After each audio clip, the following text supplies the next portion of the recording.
And welcome back to Dark Side of the Mic, and after a very long hiatus we're back. My main video work's just been crazy busy over the summer, and at the same time there hasn't been too much audio wise that's really taken my fancy. I've been travelling a lot as well, but I want to try and keep this going as best I can. So today we're going to do something a little bit different, and firstly respond to a question I got from Off Planet Films on YouTube about the NT1A U47 Capsule Mod and how that one compares to the 3U Audio Warbler MK1. Now both of these mics are on the dark side, vintage tone, so arguably a little bit better at dealing with sibilants than your modern condenser, which tends to have a fairly prominent presence boost. And for engaging content here, in quotation marks, I'm going to do a mini spoken word review, or rather a series of thoughts, about the new Sony ZV-1F camera, and we'll jump back and forward between the mics. So I actually own the original ZV-1, which I think is an excellent pocketable camera with a great feature set for both stills and video, particularly if you're travelling light or just want a camera with you at all times. It's a miles better option than just your phone. And I didn't think it was possible to release a modern day camera that was worse than using an iPhone for video or stills. But that's what Sony have achieved with the ZV-1F. They've basically picked up Canon's Cripplehammer and thundered it down on the original, producing something vastly inferior. Their argument, of course, is that this is designed for beginners, with features that only they will need.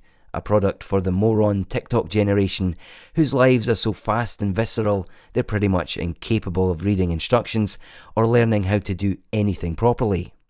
Okay, so let me just run through some of the features, again in quotation marks, of the new camera and explain why I think it's shite in comparison to the original ZV-1.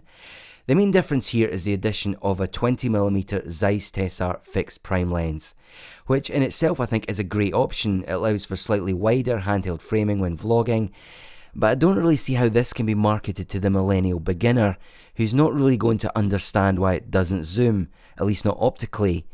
I mean, if this is going to be the only camera in the bag, these clowns need to be covered for every eventuality this scary world throws at them.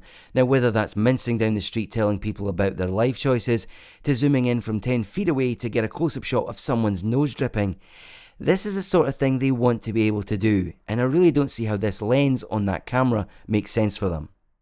Next, Sony have reverted to the Type 1 sensor, which is a much older technology than the stack sensor design that we find in the original ZV-1. But what does this mean practically? Essentially it means more rolling shutter, more jello effect, it will be poorer in low light, and there are less slow motion options for you. And thirdly, they've removed the internal NDs from the original camera. Now this won't mean much to this generation for whom controlling shutter speed in video is not really a consideration, but those of you that want to know, NDs are crucial to achieving the correct motion movement that mimics 35mm film. And without them the footage tends to look a little bit brittle and unnatural, especially outdoors in sunlight.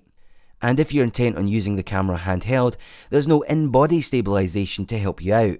There's only electronic IS, which effectively takes that 20mm prime lens down to a 24. So you're effectively losing that ultra-wide view. So you have to say, what's the point, unless you're really happy with shaky handheld video. And if it couldn't get much worse, they've actually downgraded the autofocus system from a phase detect system in the original ZV-1 to a contrast detect system in the new camera. And if you have a look at the Chris Nichols DP review video online on YouTube, you'll see it visibly hunting on his face as it tries to lock on. So that's not very good. And finally, and this is the big one for me, they have removed the option to take raw stills with the new camera. Unbelievable, making this pretty much worse than every other modern smartphone that can now shoot RAW. It's a huge shame, I think, because they have that Zeiss lens on the camera. It's like sticking a Mercedes badge on a garbage truck. I mean, what a pile of crap. This for me is totally unforgivable and makes the camera virtually unusable. Okay, so to bring this cheery review to a conclusion then, I think this is a camera designed for the absolutely incapable, and even then the incapable will whine there is no zoom to satisfy their laziness. It makes no sense for anyone. I think there's a real market somewhere for a decent pro-level ultra-wide compact camera. When travelling I would certainly use one if it was better than my iPhone, especially if I can control that shutter.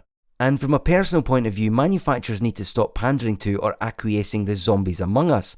We're just cultivating useless people by the truckload. Instead, we should be concentrating on approaches that make it easier for people to do things properly, and God forbid learn something as they develop their skills.